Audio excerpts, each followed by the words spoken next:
WhatsApp everyone, ভিডিওটি যদি informative হয়ে থাকে অবশ্যই সাবস্ক্রাইব করবেন চ্যানেলটিকে এবং লাইক করবেন ভিডিওটিকে এবং অবশ্যই শেয়ার করবেন।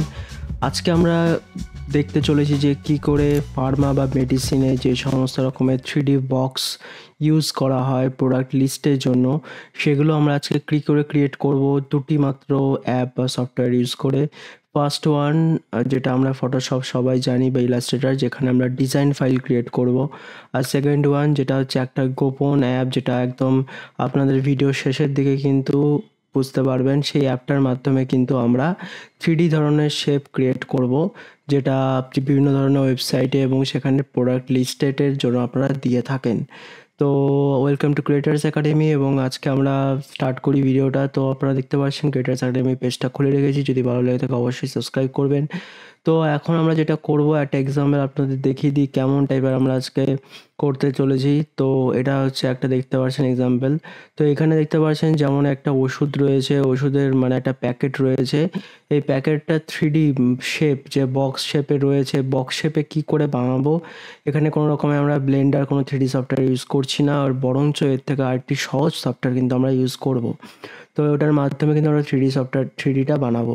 তো প্রথমে আমরা ফটোশপ খুলে নিচ্ছি এবং সেখানে হচ্ছে আপনারা দেখতে পাচ্ছেন যে প্রথম প্রজেক্টে আমি একটা ডিজাইন বানিয়ে রেখেছি। ডিজাইন বানানো খুব ইজি, আপনারা জানেন মেডিসিন। তো ডিজাইন বানানোর জন্য প্রথমে আমরা ফাইলে গিয়ে নিউতে গিয়ে এখানে আমরা একটা অ্যাসপেক্ট রেশিও নিয়ে নিচ্ছি। আইদার আমরা এখানে 1000/1000 মানে 1:1 রেশিও নেব, কিংবা চাইলে অন্য রেশিও নিতে পারেন যদি আপনাদের অন্যরকম ডিজাইন হয়। আর রেজলিউশন মাস্ট 200 নিতে হবে মিনিমাম, কারণ তো রেজলিউশন অন্তত বাজে আসবে।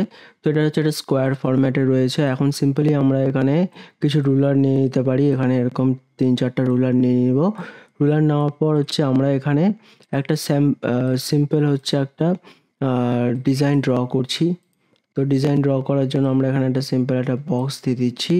বক্সটা লাল আছে, ঠিক আছে, এবং এটার মধ্যে হচ্ছে একটা কিছু লিখে দিলাম যে ফার্মা PHARMA। হ্যাঁ, এটা ফার্মা লিখে দিলাম। ফার্মা লিখে দিয়ে এটার মধ্যে সিম্পলি আমরা একটু এটাকে একটু চেঞ্জ করে দিলাম, ফন্টটাকে চেঞ্জ করে এটাকে একটু হোয়াইট করে দিলাম, ঠিক আছে। হোয়াইট করে দিয়ে আমরা এটাকে কিন্তু সিম্পলি একটু সাইজটাকে কিন্তু একটু ছোটো করবো, না তো এটা ফিট হবে না বক্সের মধ্যে। তো এখন এটাকে সিম্পলি আমরা ড্র্যাগ করে কিন্তু এটার মধ্যে নিয়ে আসলাম। এটা একটা ফার্মাকো, একটা কোম্পানির নাম, ঠিক আছে, দিয়ে দিচ্ছি। তো এখানে মাঝখানে আমরা একটা ডিজাইন করে নিই কিছু একটা। তো অলরেডি ডিজাইন করেছিলাম তখন। তো এরকম টাইপের একটা কিছু একটা ডিজাইন করে দিচ্ছি।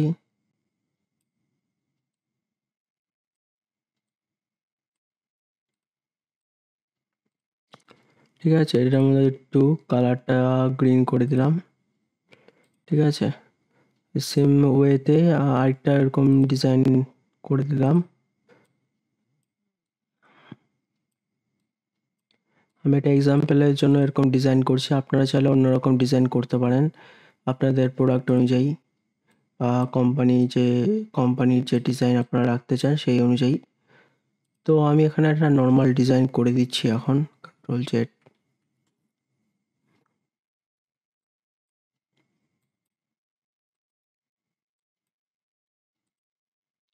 করে দিচ্ছি। করে এটার একটা ফিলটা চেঞ্জ করে এটা দিয়ে দিলাম, ঠিক আছে। এটা পারফেক্ট না, জাস্ট নর্মালি এক্সাম্পলের জন্য। আর সিম্পলি এখানে হচ্ছে একটা টেক্সট লিখে দিচ্ছি। টেক্সটটার কালারটা আমরা ব্ল্যাক রাখবো, আর এখানে টেক্সটটাকে আমরা একটু বোল্ডে রাখবো। টেক্সটটা করে দিলাম যে অ্যাপেল মেডিসিন কিছু একটা, মেডিসিন প্লাস কিছু একটা মেডিসিনের নাম, ঠিক আছে, দিয়ে দিলাম, ঠিক আছে। আর এখানে আমরা একটা দিয়ে দিলাম যে 9x9 ট্যাবলেট আছে, ঠিক আছে। এটার মধ্যে একটু আমরা চেঞ্জ করে দেব, এর সাইজটাকেও ছোট করব, ঠিক আছে। তো এটাকে আমরা ছোট করে দিলাম, ঠিক আছে? তো কাইন্ড অফ এটা হচ্ছে আমরা একটা ফন্ট ডিজাইন করে দিলাম। এটা অতটা অ্যাকুরেট হয়নি এখানে যেমন আমি করেছিলাম আগেরটাতে। এখানে অ্যাকুরেট ছিল। সো যাই হোক এটা একটা নরমালি করেছি ১ সেকেন্ড ২ সেকেন্ডের জন্য। তো এটা এখন সিম্পলি আপনারা চাইলে সেভ করে নিতে পারেন। ফাইলে গিয়ে এক্সপোর্টে যাবো। এখানে গিয়ে আমরা export quick export as a গিয়ে করে একটা সেভ করে নিলাম ফাইল, ঠিক আছে? তো এই সেম ভাবেই হচ্ছে আমাদের কিছু কিন্তু অলরেডি করা আছে। তো আমি এখন আর করছি না। এখানে আরো কিছু ডিজাইন লাগবে সেটা হচ্ছে এখানে আমি নিয়েছিলাম। একটা হচ্ছে লেফটের জন্য লাগবে। যেখানে এখানে manufacture license date, batch number এগুলো রয়েছে, ঠিক আছে? প্রোডাক্টের নাম, প্রোডাক্টের কোম্পানির নাম এসব রয়েছে। আরেকটা লাগবে রাইট যেখানে হচ্ছে কী, কী কম্পোজিশন রয়েছে, ঠিক আছে? মেডিসিনের সেগুলো রয়েছে। এছাড়া আ যেগুলো ওয়ার্নিং সাইন ফাইন এসব রয়েছে, ঠিক আছে? আর টপে হচ্ছে আমাদের ট্যাবলেটটার নাম রয়েছে, ঠিক আছে? তো এরকম একটা ডিজাইন আমরা অলরেডি করে রেখেছি, ঠিক আছে? এটা যেটা আমি আগেরটা আপনাদের দেখালাম। তো এখন মেইন ব্যাপারটা হচ্ছে ডিজাইন না, মেইন ব্যাপারটা হচ্ছে আপনারা কী করে এটাকে বক্সে ফিট করবেন এবং বক্সটাকে যে জিনিসটা 3D লাগবে সেই 3D জিনিসটা শেপটা আসবে কী করে? সো সো সেই 3D শেপটা আনার জন্য আপনাদের যেটা করতে হবে সিম্পলি এই সফটওয়্যার বা অ্যাপটা কিন্তু নিয়ে নিতে হবে। এটার নাম হচ্ছে বক্সশট 5। এটা কিন্তু ফ্রি ভার্শনে যেটা রয়েছে ওটার মধ্যে কোনো ট্রায়াল কিছু পাবেন না আপনারা। প্রিমিয়াম ভার্শন নিয়ে নেবেন। যদি আপনারা কোনো প্রোডাকশন সাইটের কাজ করেন তাহলে আমি বলব প্রিমিয়ামটা নিয়ে নেন। এটার নাম হচ্ছে বক্সশট 5। এটার সুবিধা হচ্ছে এটা দিয়ে আপনি যে কোনো ধরনের বক্স, যে কোনো ধরনের বুকস-টুকসের কভার, ঠিক আছে? ডিস্ক, স্টেশনারি আইটেম দেখতে পাচ্ছেন। যে কোনো ধরনের আইটেম খুব সহজেই কিন্তু ১-২ সেকেন্ডের মধ্যে কিন্তু মকআপ ক্রিয়েট করে ফেলতে পারেন। তো আপনারা সিম্পলি এটা খুললাম, খোলার পর এখানে খুললেই প্রথমে শেপসে বক্স দেখাবে। তো এখানে আমরা বক্সে চলে যাচ্ছি। এখানে সিম্পল বক্স আছে। এটার মধ্যে ডবল ক্লিক করব। ডবল ক্লিক করলে এখানে একটা ডিফল্ট একটা রেডিমেড কিন্তু ডিজাইন লোড হয়ে গেল। তো এই ডিফল্ট রেডিমেড ডিজাইনের মধ্যে কিন্তু আমাদের ডিজাইনগুলোকে এখন সেট করতে হবে। সিম্পলি কী করব? আমরা এখানে মেটেরিয়ালে চলে যাব। মেটেরিয়ালস এখানে প্রথমে মেটেরিয়ালটার ফন্ট রয়েছে। তো ফন্টের আন্ডারে যে প্যারামিটারস বলে অপশন আছে এখানে আর্টওয়ার্ক বলে অপশন আছে। তো এখানে আমরা প্রথমে পেস্ট করব। এখানে ক্লিক করে এখান থেকে কিন্তু আমরা ফন্টটা লোড করে নেব। তো ফন্টটা প্রেস করার সাথে সাথে দেখো ফন্টটা কিন্তু লোড হয়ে গেল। এখন সিম্পলি একইভাবে আমরা লেফট রাইট সবগুলো যেমন রয়েছে এভাবে কিন্তু আমরা লোড করব। লেফটে লোড করলাম, টপে এবার লোড করব, আর রাইটে করব। তো আমাদের এরকম কিন্তু সব লোড হয়ে গেছে। হ্যাঁ, পিছনেরটা লোড হয়নি, তো মানে এটা ব্যাক। তো ব্যাকটাও আমরা নিয়ে নিচ্ছি। কিন্তু প্রবলেমটা হচ্ছে এই বক্সের সাইজ কিন্তু হলে চলবে না। কারণ আমাদের বিভিন্ন বক্স বিভিন্ন ফার্মার বক্স বা মেডিসিনের বিভিন্ন সাইজের হয়। তো ওই সাইজটাকে কী করে চেঞ্জ করব? সাইজ চেঞ্জ করার জন্য সিম্পলি আমরা চলে যাব স্কেলে। এখানে একটা স্কেলের অপশন আছে। স্কেলের অপশনটা গিয়ে এবং সাইজ আপনারা কী করে বুঝবেন যে কোন সাইজটা অ্যাকুরেট রয়েছে? তার জন্য সিম্পলি কিছুই না। এই যে এখানে দেখতে পাচ্ছেন যে টেক্সটটা স্কুইজ হয়ে আছে। মানে হচ্ছে টেক্সটটা এত এরকম না আরকি। টেক্সটটা আপনি যখন ড্র্যাগ করবেন এখানে ধরুন আপনি এই অ্যাক্সিসটা বা এই গিজমো এটাকে বলে। এই গ্রিন কালারের গিজমোটাতে যখন আমি ড্র্যাগ করছি দেখছেন টেক্সটটা কিন্তু ঠিকঠাক স্বাভাবিক অবস্থায় ফিরে আসছে। জিনিসটা কিন্তু আগে এরকম ছিল কিন্তু আমরা যখন ড্র্যাগ করছি জিনিসটা স্বাভাবিক অবস্থায় কিন্তু ফিরে আসছে। আর যখন স্বাভাবিক অবস্থায় ফিরে আসে তখনই আমরা বুঝতে পারছি যে এটাই হচ্ছে এটা অ্যাকচুয়াল সাইজ। আর আপনারা দেখতে পাচ্ছেন আমরা এখন এরকম এটা হচ্ছে অ্যাকচুয়াল বক্সের সাইজ এবং এভাবেই কিন্তু আপনারা সিম্পলি ওয়েতে এরকম বক্সের ইয়ে করতে পারেন। এছাড়া এটার কিছু আপনারা চাইলে রিফ্লেকশনস, ঠিক আছে? এগুলো চেঞ্জ করতে পারেন বা অনেক সময় কী হয় এই আইকনটা উল্টো দিকে হয়।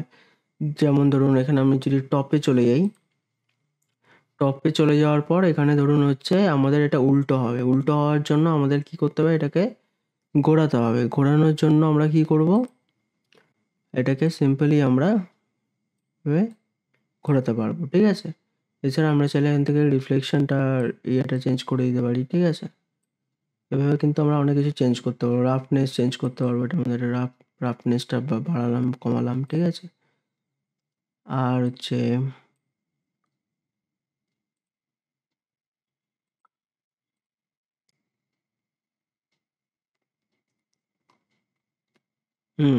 এগুলোর মধ্যে এগুলোই আছে। স্কেল আর এগুলোর মধ্যে কিছু নেই, ঠিক আছে? আর যেটা ইম্পর্টেন্ট রয়েছে সেটা আমি একবার দেখিয়ে দিই, সেটা হচ্ছে এখানে হচ্ছে আমাদের প্যাডিং মানে হচ্ছে আপনাদের কত ক্যামেরার সামনে থাকবে আর কি ইমেজটা, সেই হিসাবে কিন্তু আপনারা এখান থেকে এটা সিলেক্ট করতে পারেন। এখানে এখন সাদা দেখাচ্ছে কারণ এটা রেন্ডারে নেই, যখন রেন্ডার হয়ে যাবে তখন একদম ঠিকঠাক অবস্থা দেখা যাবে। তো আপনারা চাইলে এখান থেকে মেটেরিয়ালস কিছু চুজ করতে পারেন, ঠিক আছে।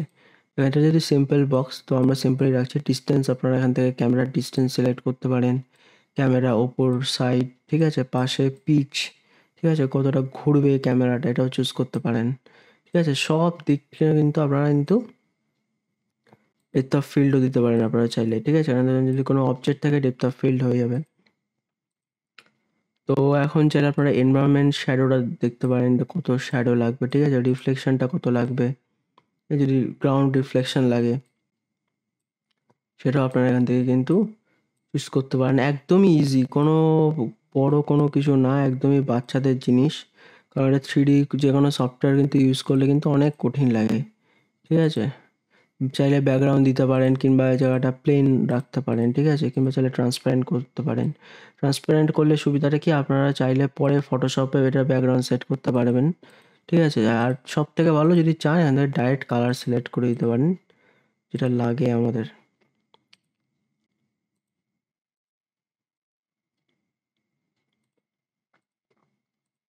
ঠিক আছে। প্লেন ব্যাকগ্রাউন্ড সিলেক্ট করলেন, যখন রেন্ডার করবেন তখন এই ব্যাকগ্রাউন্ডটা কিন্তু চলে আসবে আপনাদের, ঠিক আছে। কিন্তু আমি ট্রান্সপারেন্ট সেট করছি আপাতত। আর এখন যেটা করব, লাইট, এখানে একটু লাইটের ব্যাপারটা আপনারা দেখে নিতে পারেন। এখানে শ্যাডোটা আপনারা এখান থেকে হাই শ্যাডো রোটেশনটা কোথা থেকে ধরো রোটেশন লাগবে আপনার, কতটা পরিমাণ শ্যাডো লাগবে, ঠিক আছে, বেশি পরিমাণ লাগবে না কম পরিমাণ লাগবে, ঠিক আছে। অ্যাঙ্গুলার সাইজ, ঠিক আছে। এবার এনভায়রনমেন্ট হচ্ছে এটার মধ্যে থেকে কত লাইট রিফ্লেক্ট করবে। একটু আগে বললাম না অনেক রকমের লাইট পড়ে গেছে, ওই লাইটের ইন্টেন্সিটিটাকে কমাতে হবে কিন্তু এই লাইটের সেকশন থেকে এখানে এনভায়রনমেন্টে গিয়ে কিন্তু কমাতে হবে। তাহলে আমরা এভাবে কিন্তু কমাতে পারি, তার জিনিসটা আরও আমরা পড়তে পারবো আর কি, ঠিক আছে। এটাই হয়ে গেল। আমরা ধরুন এইভাবে আমি স্টোরে আমার প্রোডাক্টটা এভাবে শোকেস করে রাখতে চাই, এরকম করলাম, করার পর সিম্পলি আমরা চলে যেতে পারি রেন্ডারে। এখানে গিয়ে আমরা আমাদের সিপিইউ বা জিপিইউ যেটা সিলেক্ট করলাম, ঠিক আছে। এখান থেকে স্টার্ট করলে কিন্তু রেন্ডার হয়ে যাবে, কিংবা আপনারা চাইলে এখান থেকে নিউ প্রজেক্ট করে কিন্তু সরি নতুন একটা এখান থেকে কিন্তু আপনারা জব অ্যাড করতে পারেন, ঠিক আছে। তো আপনারা যদি রেন্ডার প্রিভিউ করেন এখানে একটু টাইম লাগবে, তাহলে কিন্তু এখানে হচ্ছে আপনাদের অ্যাকচুয়াল যে অরিজিনাল যে রেন্ডারটা সেটা কিন্তু এখানে দেখাবে। একটু টাইম লাগবে যেহেতু এগুলো ডট ডট দেখতে পাচ্ছেন, সব নয়েজ আর কি, নয়েজগুলো সমাধান হবে তারপরে কিন্তু এই জিনিসটা আপনারা আসবে। তো আমরা এখন রেন্ডারে চলে যাচ্ছি। এখানে সিম্পলি আমরা হাই সেটিং করব, পিএনজি করব, ঠিক আছে। এখান থেকে আপনারা চাইলে রেজলিউশনটা আরও বাড়াতে পারেন, ঠিক আছে। আমি এখানে 2000 করছি আপাতত, সরি 2000 না 800 করছি ডিপিআই, সব থেকে হাইয়েস্ট এটা, ঠিক আছে। আর এগুলোকে বাড়িয়ে দিচ্ছি একটু, এগুলোকে আমরা 1000/1000 করে দিচ্ছি, 1000।